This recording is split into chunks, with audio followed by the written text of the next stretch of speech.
So Just start. the floor is yours, George and Judy. I think everyone here knows who you are. Okay, cool. So we're going to go back 50 years. And that's longer than our son Steve was born in 68. But I'm going to start the story with the beginning of our marriage, which was in 1959. And I had been at Fuller for a year as a single student, then went back east. And Judy and I were married in August. Our honeymoon was the drive across country. And we settled in at 423 North El Molino in an apartment and ultimately moved on to the Fuller campus. But the reason to start there is because, you start with the marriage, the idyllic marriage. Ours was always idyllic. But you very quickly, bump into things. And what we bumped into was a miscarriage that happened. It was after we were here for several months, huh? Yes. And that really kind of, you want to say anything about that? It kind of left you pretty weak and worn out. All right. Yeah. That's true. But that's just a little kind of note. We went through a good time here at Fuller and went back to New Jersey because I didn't have any appointment to a church. And then ultimately found our way to Massachusetts, where I was pastor for almost 10 years. That, on the way to Massachusetts, we were carrying the usual baggage that you can pack and unpack, and also we were carrying Laura. Well, one of us was carrying Laura. And when Laura was born in September of that year, we were kind of blindsided, as the doctor was, because this is before a lot of modern technology, that there was a twin, and the twin was anencephalic, which means no cranial development. The baby lived, I think, 9 days. 9 days, okay. So, but the other child was, well, relatively normal.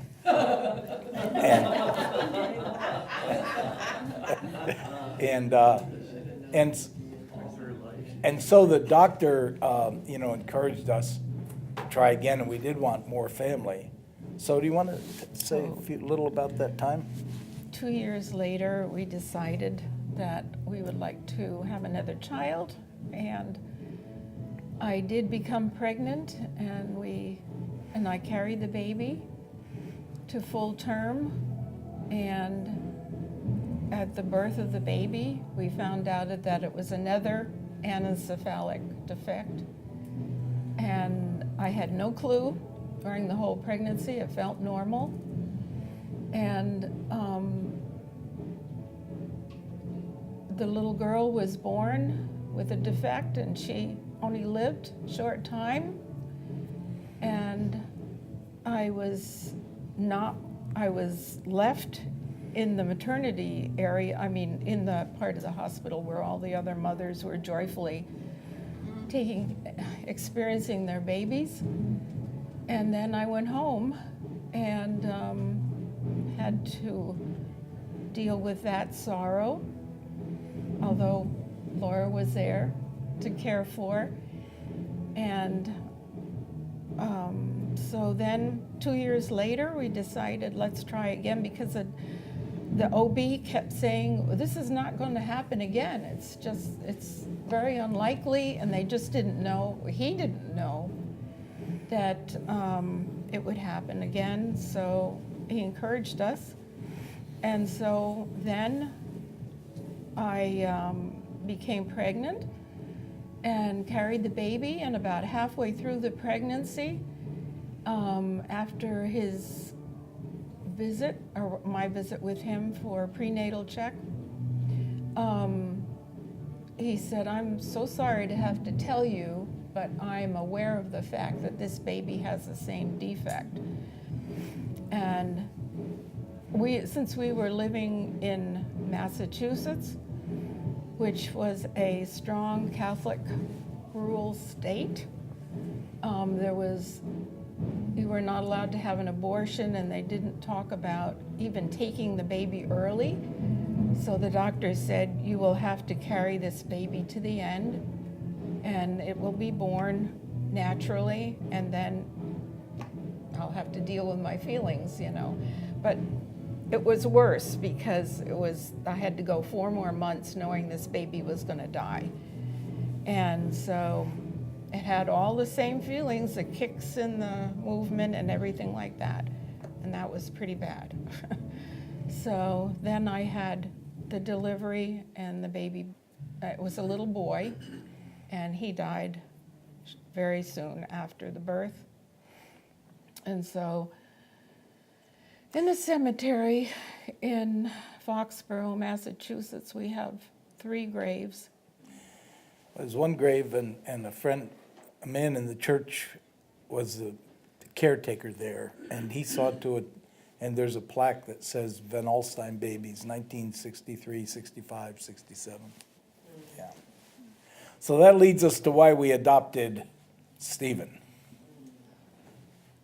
That was about a year and a half after that child. And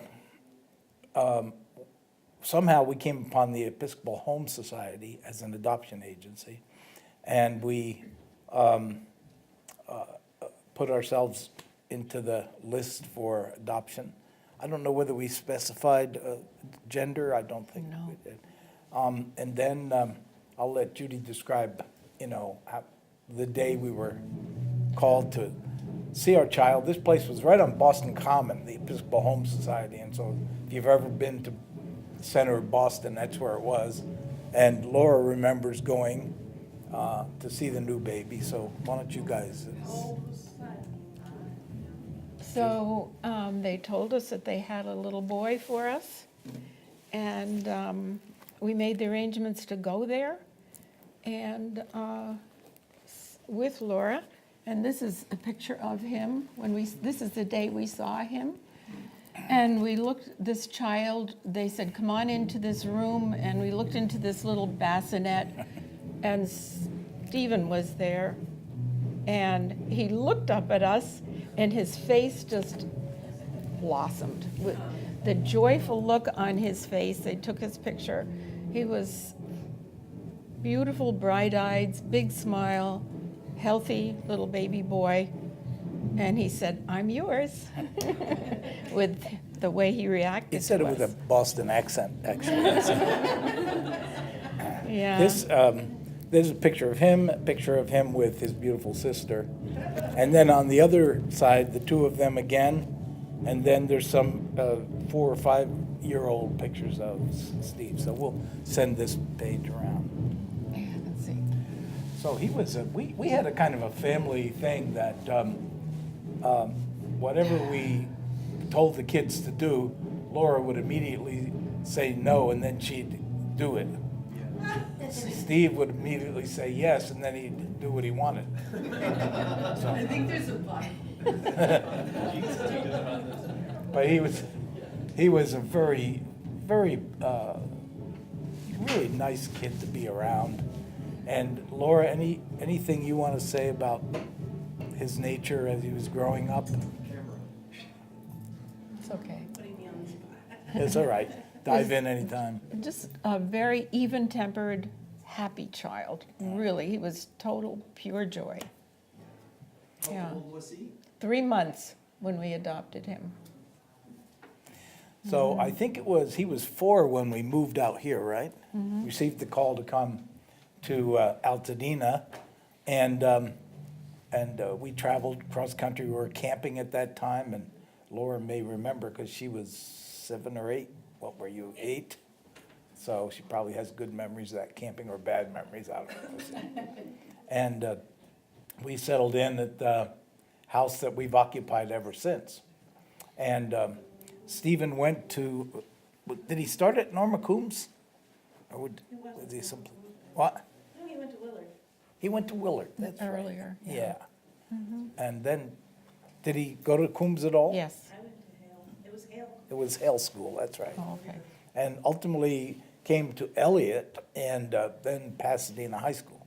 But it was during his time at Elliott that, and this is the next picture gets you in those kind of middle school years. And on the front here, he's in some kind of a formal thing. Was it Elliott graduation? And he's with Janine. Yeah. And here he's with Janine as well. And Janine was his beard. Does anybody know what that is? Beer. I just learned that term from That's the, a girl who makes you look heterosexual. right. Oh, And everybody, they were always together. They were skateboarding up and down Lake, and so anytime you had any little glimmer, at least with me, there were little glimmers that Stephen was gay, but he's with Janine. So that was a very interesting relationship. And even when he started hanging out with a bunch of gay kids, Janine was with him. So that was a confusing piece. There was at that time, it was I haven't seen anything before or since, but there was a kind of gang of gay kids who hung out down around Pasadena City Hall and the Green Hotel. Can you add any light to that? It's pretty, must have been 15 to 20 well, guys. when he was about 12 or 13. I took him out to dinner at Sizzler for his birthday, and that's when he came out to me and told me he was gay. I didn't know that. And I went, and to Sean's dad, who was a good friend of mine, and just cried and cried, because I was like, I don't want him to go through, being teased or whatever's gonna happen, because people don't accept Jewish But, so he just, Right. But he was that group of friends for a long time. Yeah. And they were nice kids, but there were also some They were older. older gay guys around. And I do remember one man who was probably close to 30. He was a pretty responsible person, and he was openly gay. And he kind of warned me about some of the people that Sean or Stephen, see, we get our generations mixed up, that Stephen was hanging with and didn't think it was healthy.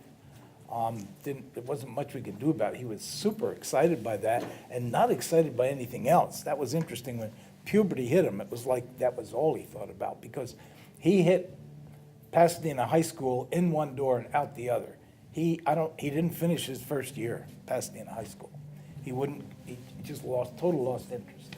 And that wasn't because he was not capable, because all through his young years in the school system, he was the teachers said that he was a mentally gifted minor. All of the teachers loved him, and his classmates, he did very well in school. So when he decided not to go through his freshman year in high school, it was because, I don't know why. Well, I remember going to a parent-student thing that they had, and man, he was wearing a bandana at that time. Do you remember?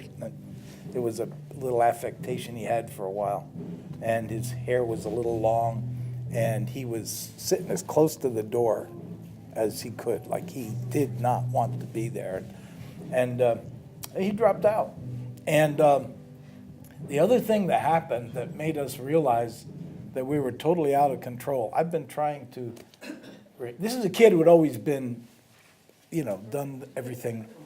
And there was a day when, a night when I think he was 13, when he wasn't supposed to go out. He was in his bedroom, and we didn't know until the next morning that he'd gone out the window, and he didn't come home for 4 days. And I got a call from him, asked me to pick him up in Hollywood, and I went and found him.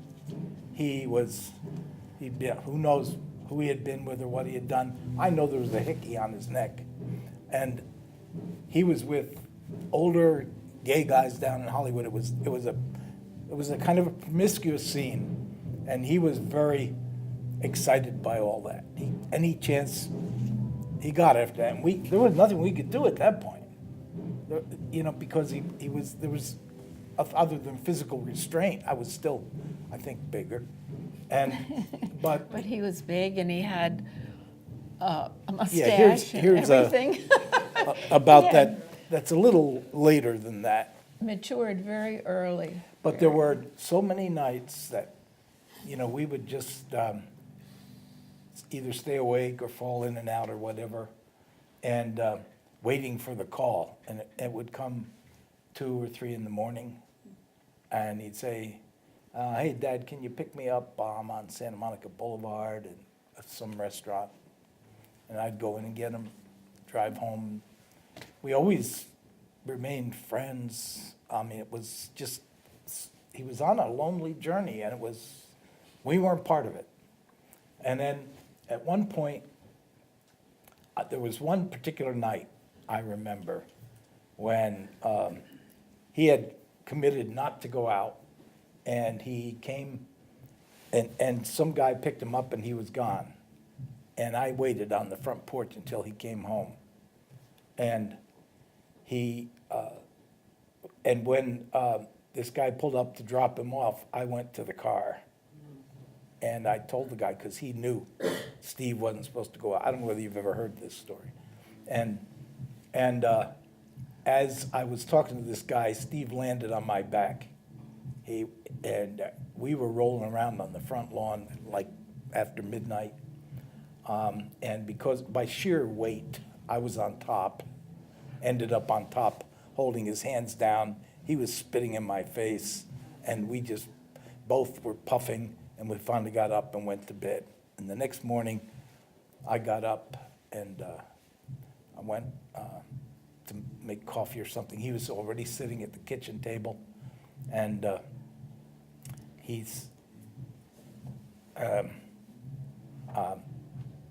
said, boy, I really hurt all over. How about you? I said, yeah, me too. But you better not do that again or I won't hold back, I said. And he said, you didn't hold back last night. You know it. That was, for me personally, the time I knew we'd always be friends because, we were at the worst place, So do you want to say anything about those years and how he... I mean, he never had to wonder if I loved him. I always told him I loved him, no matter what he went through, what he did. He knew that both of us loved him dearly, and that we had not turned off to him. We wouldn't throw him out. I mean, we always, no matter what, we'd be there for him. And one thing, the social worker, when we adopted him, she said, I want you to say to him, I love you, I adopted you, right from day one. So he heard that even she said, I know he won't even understand. He was 3 months old. But you start right now and you say that to him all the time, I love you, I adopted you. So he never, it was never a shock to find out that he was adopted, number one, and that he always felt loved and totally comfortable from that standpoint, and he knew we'd never give up on him. And this was a time when Judy was going through some health problems. Do you remember the timing of all of this? And Judy had gallbladder surgery, and they found cancer, and she went through a period of treatment. That was 80. That was 80. So I didn't even Yeah, it was figure right that- at the- I don't know. But there were those things going on about that time, too. In fact, I remember between surgeries, they had discovered in the gallbladder a cancer that they presumed had gone into the liver. And so they immediately did a second surgery. And I remember telling Laura and... You prepared us for her to die. Yeah. You told But she was because with us, wasn't The she? cancer doctor said that nobody survived that. Right. That kind of cancer. And Steve was, and you know, we were family still, even though he was acting out this way.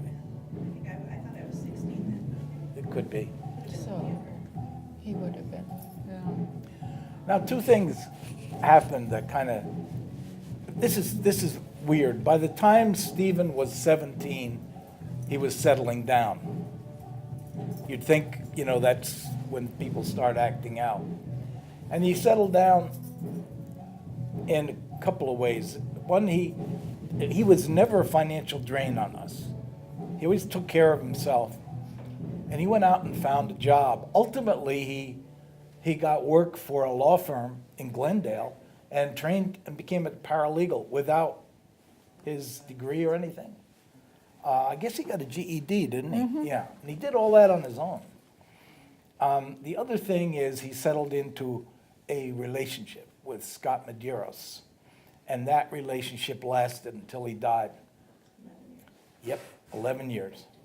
And Scott was a few years older. Stephen lied about his age when I said that. But Scott had been married, had 2 daughters. And we became friends with his daughters, with his mother and father. His father did some plumbing for us. That's So his stepfather. Stepfather, yeah. And so Scott was Hawaiian, Filipino-Hawaiian. Filipino-Portuguese, yeah. And do you want to say anything about that? No, it's okay. But the other thing that happened when Sean was 17 was... When Stephen was 17, he had some symptoms that brought him to the doctor. And I do remember nodes that were not going down, indicating a stubborn infection. Continuous bronchitis. Continuous bronchitis. But he went to Dr. Naden right over here on North. It was a family doctor, 2020 North Lake. And Dr. Naden had kept up on the then fresh research on AIDS. Called it ARC. ARC.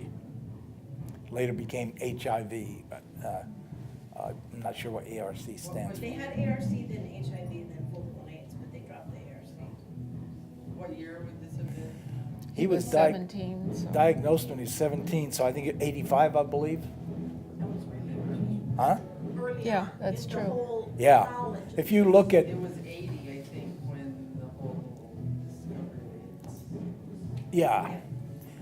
By the way, though, if you want to see a good film, it's current. Philomena is about a woman in Ireland whose child was taken and adopted out to the United States, and she searched for him. It's a true story because the man actually became a high-level person in the Reagan administration. He hid his gayness. Turns out he was gay, AIDS. He died 2 months before our son Stephen did. So when we watched that film, it was very current. And the political attitude about all of that was pretty harsh at that time. So I don't remember the circumstances, but I distinctly remember when I took him to the doctor to get the results of tests, and the doctor told him, he had his own conversation with the doctor, but afterwards we went to some fast food place on Lake Avenue, can't remember, but I remember him telling me that the test was positive. I remember these little tears, and I also remember that he was pretty philosophical right from then. It was pretty what? Philosophical. He had the tears or you had the tears? He had the tears. I have them now. But Stephen never showed self-pity. I think he had the feeling he made decisions and he was responsible for them. It seemed that's the way he thought about things. And he didn't blame others. But here is, this is Stephen and Scott. And there's a picture of who's in this picture?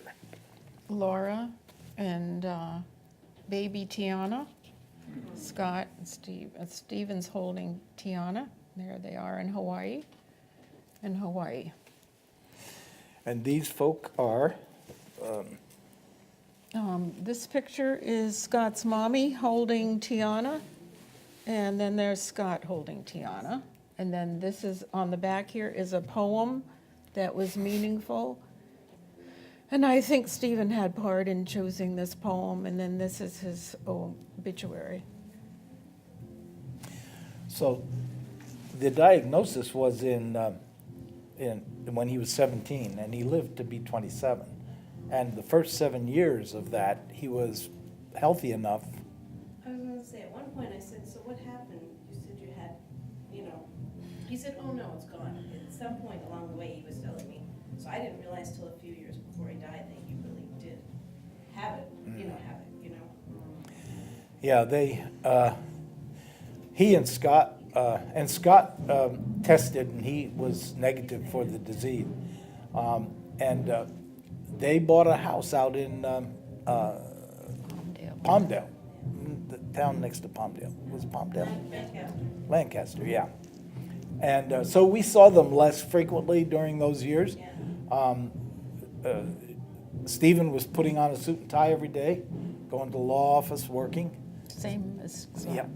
And was- Scott, well, he was in Scott computer was- something. He was the bookkeeper at that law Oh, firm. okay. We ought to get together and talk sometime. And, but then, we had some faith conversations along the way.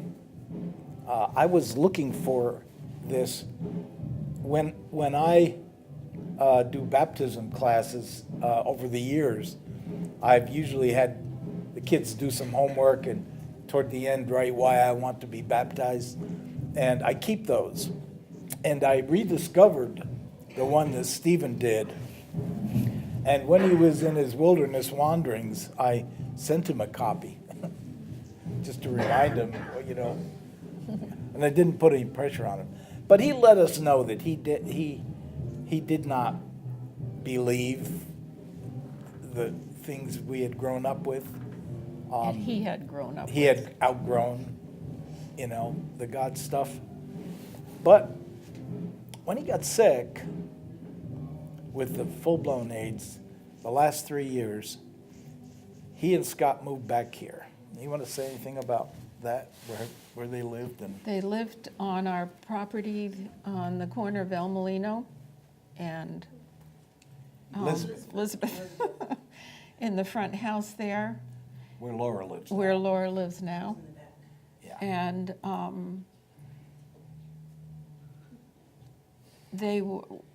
we reconnected, and we did everything together socially, and he also came to church here with Scott every Sunday. And when he got bad enough and he was in his wheelchair, Scott would bring him and they'd wheel him down there. and Some he'd of come you in. remember that, Myrna? Yeah, well, because our company took care of him.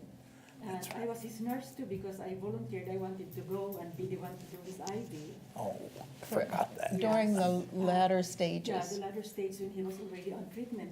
Mhm. And Is Steve the one with the crew cut? Yes, Okay. yep.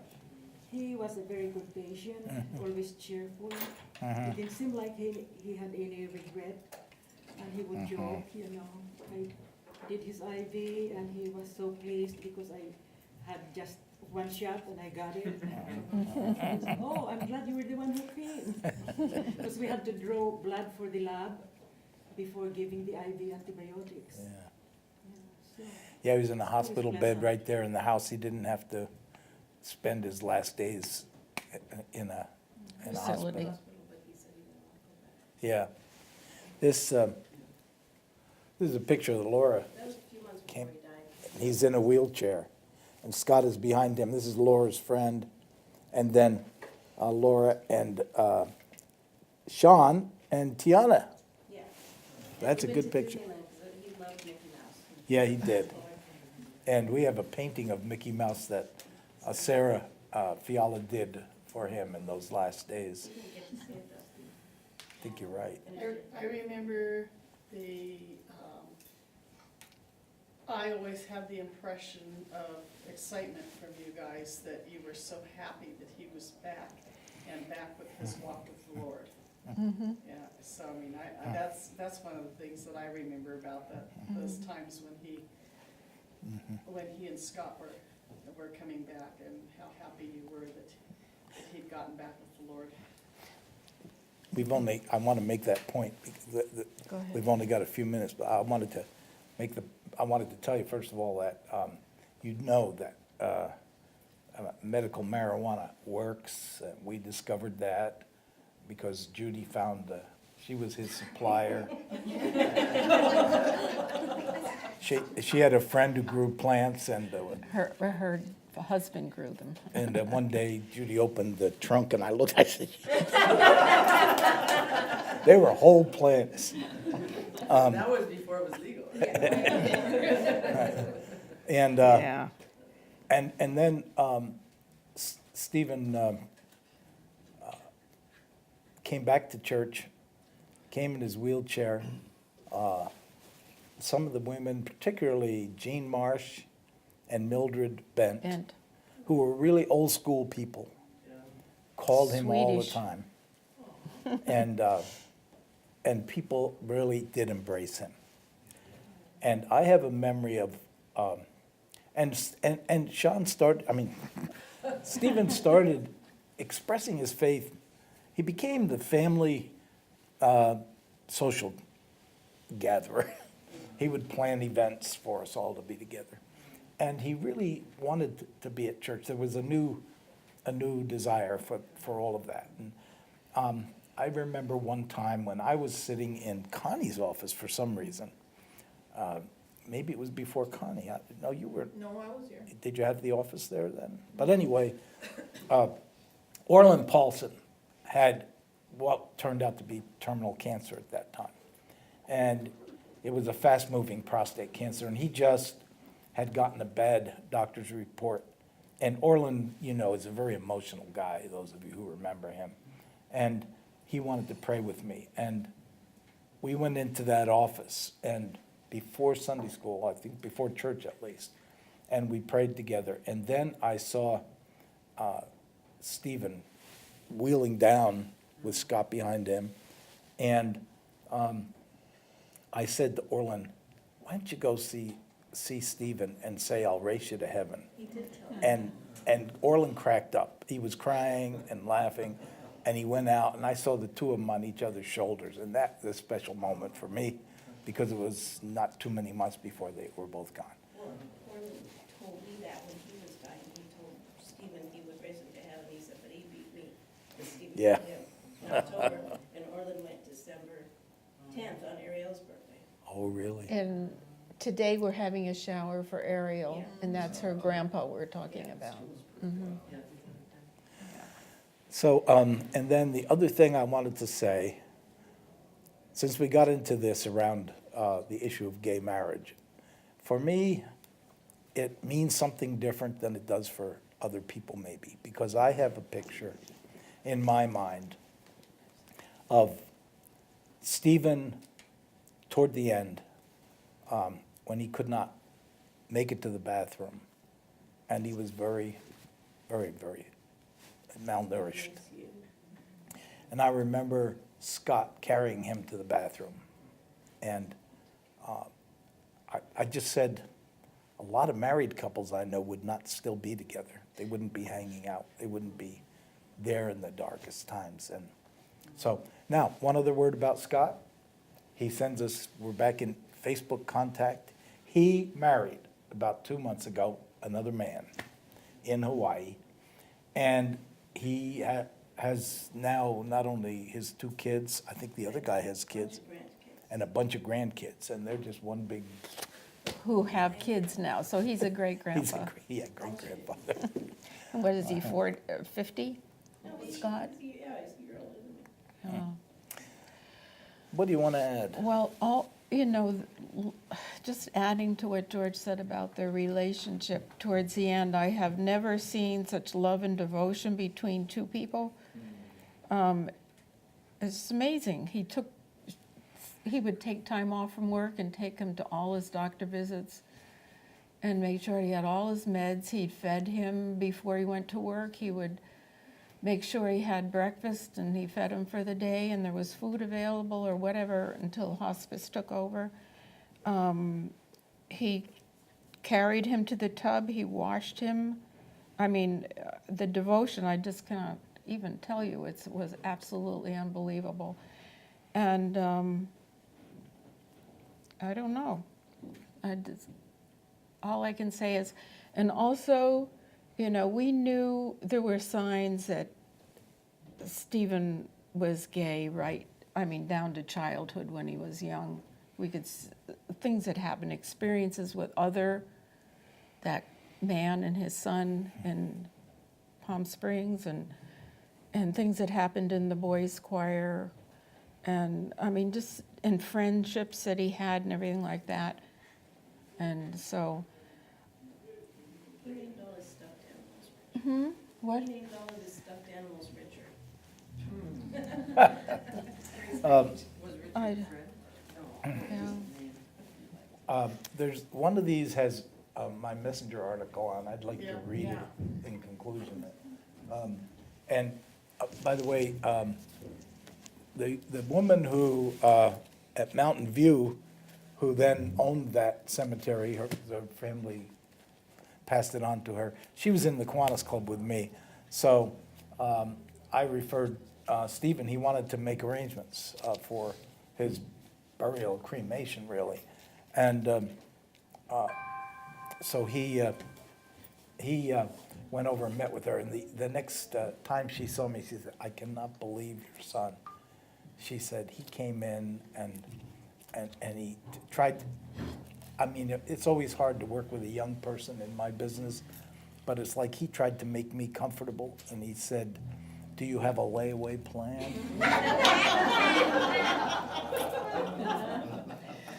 So this is what I wrote in the Messenger. How do we learn about death and dying? I'm a pastor, and for 33 years, I've been praying with and consoling people who are terminally ill or have just lost loved ones. I can't reassure them from firsthand experience. I've been through death, and here's what to expect. The best I can say to them is Jesus went through death and came back to talk about it. He says, "Trust me, I'm going to prepare a place for you." So when my son Steve became progressively more ill and it was clear his days were numbered, that was basically all I had to offer him. I haven't been there, but Jesus has, and he says, "Trust me." What I had no way of anticipating was that this 27-year-old young man would teach me more about dying than anyone else in my entire lifetime. I don't know where he got all that wisdom. Maybe the fact that he'd known that he was HIV positive since he was 17 forced him to think in depth about his own mortality. He became a philosopher.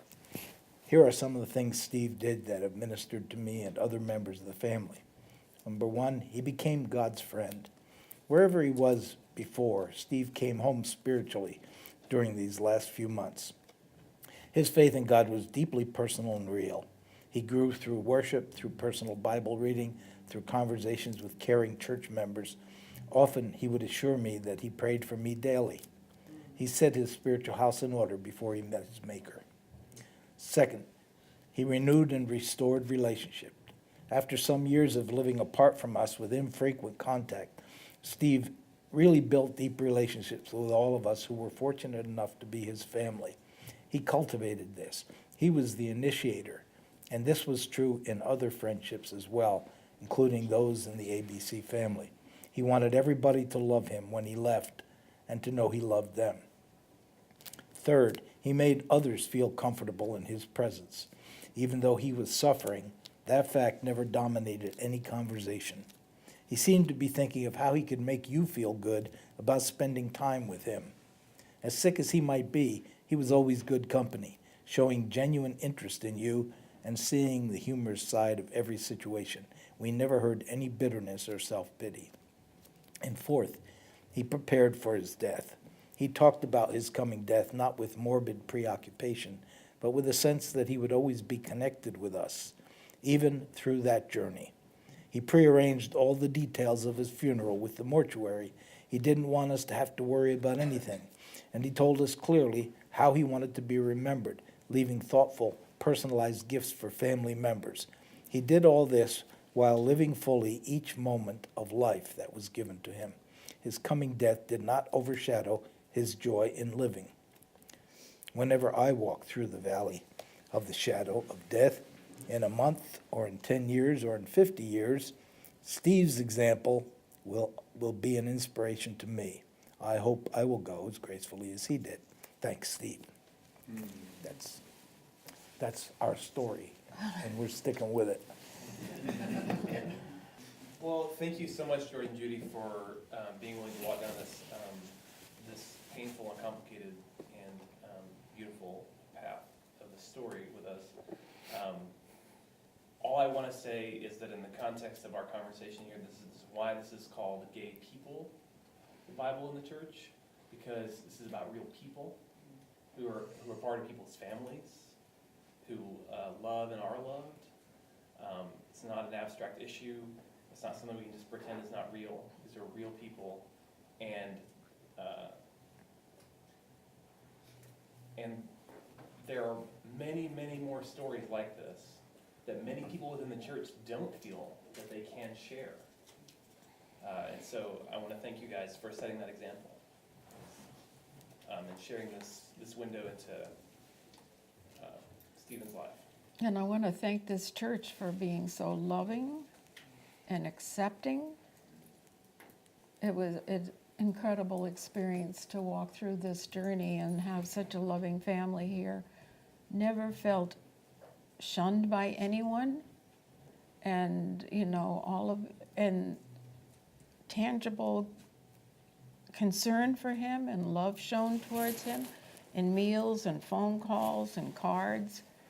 And we're just so blessed to be in this church. I just cannot believe it's been a real gift from God for all these years. And on that note, it's time to turn. Yes, I know. Thank you all for coming. All right. There's some more pictures here if you want to.